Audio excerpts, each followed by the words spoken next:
nuit à Cayenne après avoir été renversé par une voiture. Mais les circonstances précises de son décès sont encore troubles. En effet, le corps de la victime présentait des plaies causées probablement par une arme à feu. La police attend les résultats de l'autopsie. La victime a été percutée en traversant la route de Baduel face à l'hôtel des impôts peu après 1 heure. Le conducteur a été interpellé et placé en garde à vue. Je vous le disais, 24 000 m², un centre permettant de faire de la chimiothérapie, des dialyses, un service de réanimation adulte et néonatale. Le futur hôpital de Saint-Laurent-du-Maroni ouvrira ses portes au mois d'octobre prochain au quartier des Sables Blancs. Le chantier a duré 5 ans et coûté 140 millions d'euros. Première visite avec Viviane de Fouedos et Olivia Garrett-Alaïs. Je vous invite à entrer dans une salle d'intervention. Ce bloc est composé de 5 salles d'intervention. Bienvenue dans le nouveau sanctuaire des chirurgiens de Saint-Laurent-du-Maroni. L'espace est en train d'être équipé de machines nouvelle génération. Tout d'abord, cet écran, bien connu des adeptes de séries télé sur la médecine. Des écrans qui sont intégrés, qui vont permettre à la fois de pouvoir regarder les images radiologiques en temps réel et également de faire la traçabilité de l'ensemble des interventions et des actes qui sont réalisés. Des actes facilités par un matériel plus pratique. Alors ici, vous voyez, nous avons un bras articulé qui permet d'amener les fluides médicaux au plus près du patient. Il manque tout de même une dernière chose. Nous sommes juste en attente des tables opératoires qui vont s'installer au centre de ce bloc opératoire et qui pourront être parfaitement illuminées grâce au cialytique installé au plafond. D'ailleurs, ce plafond est un plafond soufflant. Avant d'être opéré, le patient se rendra peut-être aux urgences. Les urgences sont dotées d'une nouveauté, la filière pédiatrie. Le côté violet est réservé aux adultes, le taupe aux enfants.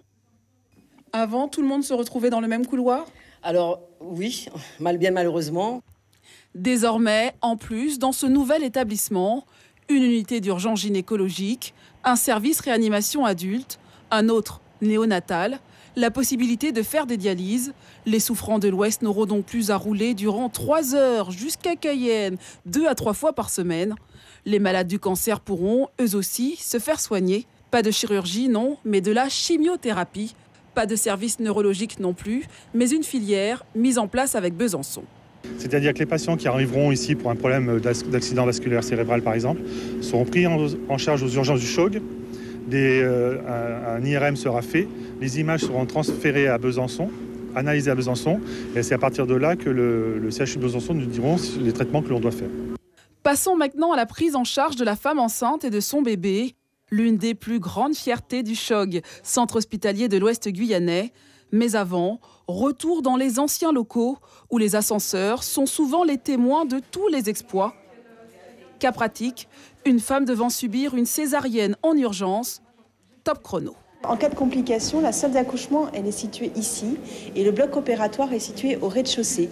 Ce qui fait que si on a une urgence absolue sur une césarienne d'urgence, on va prendre la table d'accouchement, on va courir, on va traverser ce couloir, prendre cet ascenseur, sortir de l'ascenseur, courir jusqu'au bloc opératoire pour respecter les délais d'extraction qui vont être de 15 minutes pour une urgence absolue. On y arrive, mais c'est toujours un stress supplémentaire pour l'équipe. Dorénavant, le trajet sera d'environ 1 minute. Le chemin est très court. Le chemin est très court, alors sécurité assurée. C'est une plus-value, en tout cas dans cet hôpital. Mieux encore, toute l'hospitalisation de la future maman et de son bambin est repensée. Là-bas, aucune séparation, plus de scènes comme celle-ci, où au chevet du petit Émeric, sa mère se contente d'une chaise.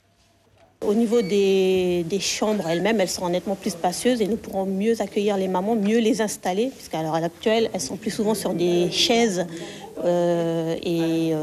des fauteuils, alors que là, on aura vraiment des loveuses qui leur permettront d'être installées correctement avec leur enfant. Pas d'image comme celle-ci non plus, un couloir d'attente afin de laver son protégé. Là, on n'a que 2 baignoires pour 31 bébés. Donc les mamans, ceux qui veulent laver leur bébé. Même si le bébé dort, elles sont obligées de réveiller les bébés pour le laver parce qu'à midi, on passe à autre chose. Ça va être trop nickel, le nouveau hôpital. Au top, avec une innovation, l'unité kangourou permettant à la mère et à l'enfant de rester ensemble, cela malgré leurs besoins de soins individuels. À gauche l'adulte, à droite sa progéniture. Au total, 89 grands lits dans tout le pôle femme-mère-enfant. Mais en comptant 2960 naissances l'an dernier, cela sera-t-il suffisant pour l'une des plus importantes maternités de France, compte tenu de l'explosion démographique dans l'Ouest et chez notre voisin? C'est vrai qu'on reçoit beaucoup de femmes qui viennent accoucher du Suriname. Il faut savoir qu'on est en train de travailler sur un projet de convention avec le Suriname, puisqu'il y a un nouvel hôpital qui se crée à Albina, qui est beaucoup plus petit que celui-là, mais qui pourra en prendre en charge un certain nombre de patientes venant du Suriname. Donc là, une partie de ces patientes pourront rester sur Albina, et pour les autres, on essaie de trouver un mode de fonctionnement avec éventuellement la création d'un hôpital soit extraterritorial, soit international. L'ouverture du nouvel hôpital de Saint-Laurent-du-Maroni est prévue début octobre. Médecins, personnel soignant, 185 professionnels de plus seront embauchés de façon définitive d'ici 2021.